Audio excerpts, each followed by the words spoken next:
Mga boss, magandang araw sa inyong lahat. Welcome back ulit sa ating YouTube channel. Sa video ito, andito po tayo ngayon sa Alapan ulit at ipapakita ko sa inyo yung mga unit na pambenta. Ito po yung atin, isang pure stainless na Bigfoot na Toyota 4K engine. Ito po yung kanyang loob. Ayan yung interior niya, malawak po siya mga bossing. Sobrang linis, napaka presentable ng loob mga boss. Bali naka-recaro bucket seats yan, tapos leather seat na rin. Ayan po, ayan yung kanyang gilid mga boss, may carrier na rin, trapal lang po siya. Ayan, pure stainless ang body, galvanized ang flooring, Toyota 4K ang engine, bagong restore mga boss. Ayan, kung makikita nyo, sobrang linis, talagang pulidong pulido po yung gawa mga boss. Ayan po, papakita ko rin sa inyo yung ibang unit dito. Ayan, naka-spoiler na bumper. May full review na po ito sa ating YouTube channel. Hanapin nyo lang. Lipat naman tayo dito sa diesel natin. Ayan, medyo makinis-kinis na at dahil pinunasan na po. Ayan po yung kanyang interior mga boss. Diesel engine naman to. Hard top. Ayan po yung kanyang loob. Bali yung kanina is 220 asking price. Yung 4K kanina. Tapos ito naman po diesel, 260 ang asking price. Ito naman po, pwede naming ibenta yan. Sabi ng bossing natin, pwedeng ibenta, pwedeng hindi. Ayan, C190 po ang makina niyan. Talagang tested na tested sa long drive. Nadadala namin ng Pangasinan yan. Tapos, ito naman yung kanyang box type na Toyota 4K. Ayan po. Yung unit dito mga boss, safe na safe dahil may bubong, may sariling garahe. Ayan, mamimili po kayo. Kung makikita po ninyo, ayan, safe na safe yung, ang kalaban lang po dito is alikabok. Ayan, ayan, and dito naman po sa naghanap ng mga off-road, ayan po, diesel, tinatapos pa po yan. And ayan po yung atin, ayan yung malaking owner type jeep. Tapos meron pa po tayo ditong isa sa mga naghanap naman po stainless pati flooring. Ito po, pwede po sa inyo to, 220. Yan, ang kakapal ng gulong. Ayan, 220k, negotiable pa po yan upon viewing. Ayan, stainless po ang flooring nito, pati kaha. Ayan, makikita nyo, Toyota 4K ang makina, tinatapos pa, ang kulang nito is sticker. Ayan po yung kanyang interior. Ayan, nakakalas pa yung mga console box dahil ayun nga, tinatapos pa natin. Ayan po siya. Ayan, hindi po siya kahabaan pero stainless po yung flooring nya. Balik naman po tayo dito sa Bigfoot. Talagang Bigfoot kasi malalaki po yung gulong. Ayan, makakapal din. And ayan, sa available po na Toyota 4K and diesel, halos lahat po puro 4K. And dito naman po sa isang to is ayan, 4K yan. Ayan, 225, negotiable pa po upang viewing yan. Bigyan natin kayo magagandang discount. And ito naman yung diesel.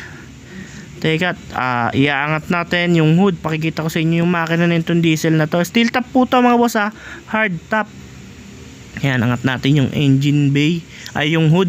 Pakita natin ng engine bay. Ayan po, bagong pintura ang engine bay. Tapos bagong wiring, pati under chassis po nito mga boss. Lalo na sa personal, pag nakita nyo, napakalinis. Halos lahat naman po ito ay makikinis. Talagang alikabok lang po yung kalaban natin dito, gawa ng may part po na malupa. And lipat naman po tayo dito. Ito naman pong isang to is 240, negotiable din po yan. Ayan, bagong pintura na rin po under chassis nyan, tsaka yung engine bay. Ayan po yung kanyang forma mga bossing. Box type po ito kung tawagin. Ayan yung mga gulong nya, 90% po lahat, 95% yung tread life. Ayan, hammerhead din po yan mga boss. Sa magtatanong pala ng location, ang location po dito is Alapan 1C, Imus, Cavite. Ito naman pong isa sa naghahanap ng ayaw ng pure stainless, may semi stainless din tayo mga bossing. Ayan po, indicated po yung color nya sa papel nya. Ayan, kulay maroon. Ayan po, bali ang kulang nito upholstery, pintura, wiring at yung kanyang sticker mga boss. Running condition na yan mga boss. Ang kulang pa pala dito is yung ilaw niya mga boss, yung mga gayak. Ito naman po yung mga Tamiya. Ito po, hindi pa rin po nagbabago yung presyo niya. 320 asking price ng size 15 and 300 asking price ng size 30 na yan po. Negotiable pa naman po yun mga boss upon viewing. Ayan, your stainless po sila, bagong assemble parehong Tamiya. Ayan po, and lilipat tayo dito. Yung semi-stainless, abang-abangan nyo, baka ibigay na ng 165 yan. Sa naghahanap ng low budget. Bali dito naman po, sa double cab, ito po talagang bagong-bagong assemble. Ayan po, bapping na lang yung kulang. Bali, ang inaantay na lang po, yung magkakabit ng ladder nya.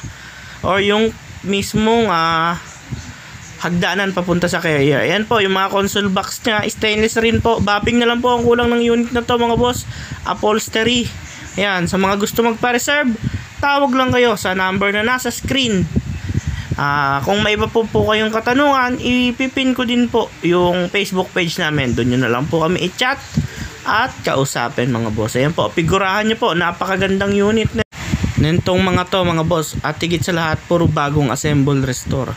Bali, ayun mga boss, sa double cab, tentative pa po yung kanyang price kasi wala pa po sa 90% or hindi pa po natototal yung kanyang puhunan. Ito po, ito 165 pag natapos. Ayan. Bali, ayun mga boss, sa mga interesado, tawag lang kayo sa number na nasa screen. And yung location namin, Alapan, Wansi, Imus, Cavite. Pwede nyo pagpilian yung mga unit na nandito. Sa personal na po kayo tumawad dahil mas magandang nakikita nyo ang unit para ma-appreciate nyo po. Bali, yun lamang po mga bossing. Bago nyo po lisanin ang video ito, huwag nyo po kalimutang i-click ang subscribe button at i-on ang notification bell para lagi kayong updated sa mga video na ilalabas namin tungkol sa Honor Type Jeep. Yun lamang po. Ingat and God bless you all.